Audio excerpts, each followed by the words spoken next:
லஞ்சுக்கு சாம்பார் பண்ணலான்னு ப்ரிப்பேர் பண்ணிகிட்ருந்தோம். சாம்பாருக்கு ஃபஸ்ட்டு பருப்பு எடுத்துகிட்டு வேக போட்டுட்டு அதுக்கு சைட் டிஷ் என்ன வைக்கலான்னு பார்க்கும்போது ப்ரொக்கோலி இருந்துச்சு. ஸோ அதை காரமாக ஒரு ஃப்ரை மாதிரி பண்ணிடலான்ட்டு ப்ரொக்கோலி ஃப்ரை இன்றைக்கி பண்ணியிருந்தது.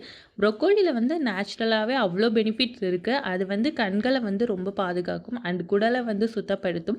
கால்சியம் சத்து அதில் நிறையா இருக்குது. நார்ச்சத்தும் நிறையா இருக்குது. ஹெல்த்தி டயட்டாக நீங்கள் மெயின்டைன் பண்ணணும்னு நினச்சிங்கன்னா ப்ரொக்கோலியை தினமும் ஃபுட்டில் எடுத்துகிட்டு வாங்க. எலும்பு தேய்மானம் நமக்கு ஆகாமல் தடுக்கிறதுல இந்த ப்ரொக்கோலி ரொம்பவே யூஸ்ஃபுல்லாக இருக்கும்.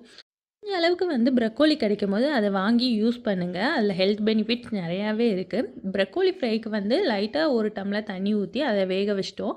ப்ரொக்கோலி ஆவியில் வேக வச்சா இன்னும் நல்லதுன்னே சொல்லியிருந்தாங்க. நாங்கள் லைட்டாக தண்ணி ஊற்றி வேக வச்சுட்டு அந்த தண்ணியை இருத்துட்டோம். இருத்து குடித்தாச்சு. இருத்ததுக்கப்புறம் அரை ஸ்பூன் மிளகாத்தூள், அரை ஸ்பூன் பெப்பர் தூள் அரை ஸ்பூன் சீரகத்தூள் போட்டிருந்தோம். தேவையான அளவுக்கு உப்பு யூஸ் பண்ணியிருந்தோம்.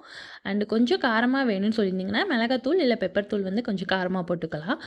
சாம்பாருக்கு அரைக்கீரை கடைஞ்சா நல்லா இருக்கான்னு சொல்லிட்டு நாங்கள் பொரிச்சிட்டோம். உருளைக்கிழங்கு இல்லாமல் சாம்பார் இருந்தால் ஃபுல்ஃபில்லே ஆகான்னு சொல்லிட்டு உருளைக்கிழங்கை வேக வச்சு அதையும் பொரிச்சாச்சு. இந்த வீடியோ உங்களுக்கு பிடிச்சிருந்தா மறக்காமல் சப்ஸ்கிரைப் பண்ணிடுங்க.